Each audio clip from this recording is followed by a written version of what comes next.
আসসালামু আলাইকুম হিন্দু ভাইদেরকে আদাব। শুরু করিতেছি মহান আল্লাহর নামে, যিনি পরম করুণাময় এবং অত্যন্ত দয়ালু।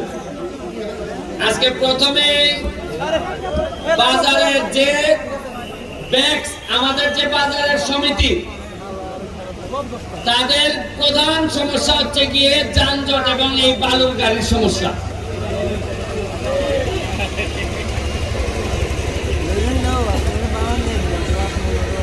আজকে আমরা এইখানে সবাই উপস্থিত, শুধুমাত্র আমাদের মাননীয় পৌরসভার চেয়ারম্যান এখানে উপস্থিত না। হয়তো ওনার ব্যক্তিগত কোনো কাজ থাকতে পারে, আমার জানা মতো ওনার দাওয়াত দেওয়া হয়েছে, তো সামনে থাকলে হয়তো আমি বলতে পারতাম। সামনে যেহেতু নাই, আপনাদের মাধ্যমে ওনারে আমি একটা জিনিস জিজ্ঞেস করব, উনি যেন সবার সামনে এই জিনিসটার উত্তর দেয়।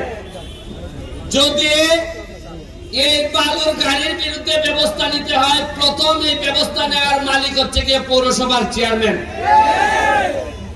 আমি প্রথমে ওনার কাছে জানতে চাই, অনেকে বলা বলি করে যে আপনি নিজেও নাকি এই বালুর ব্যবসার পার্টনার হয়েছেন। আপনি আগে জানান যে আপনি নিজে এই বালুর ব্যবসার অংশীদার কিনা। যদি আপনি বালুর ব্যবসার অংশীদার হয়ে থাকেন, তাহলে আপনার কাছে আর আমরা বিচার দিব না। আর যদি না হয়ে থাকেন, তাইলে এই বালু যে আমাদের এই বাজারটারে একেবারে ভাগারে পরিণত করছে, এইটার ব্যাপারে আপনি কি ব্যবস্থা নেবেন, আমাদেরকে প্রয়োজন হলে লাগাবেন, এইটার জন্য আপনি কি করবেন এটা জনসমক্ষে জানাবেন। আর নাইলে আমরা আটকে দিব।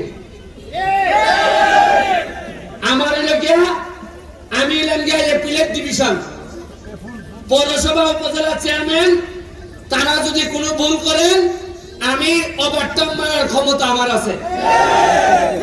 আমি টার্ম মারলাম, যদি উত্তর দিতে না পারেন তাহলে আমি ওভারটার্ন মারবো। আমার দায়িত্ব, আমি শপথ নিছি এই সোনারঘাটের মানুষকে শান্তি দেওয়ার জন্য। আমি শপথ নিছি। আমি শপথ এইভাবে নেই নাই যে বালুর ব্যবসাতে আমি পার্টনার নেব, ওইয়া 1 লাখ টাকা লাগাইলে মাসে 2 লাখ টাকা হয়নি।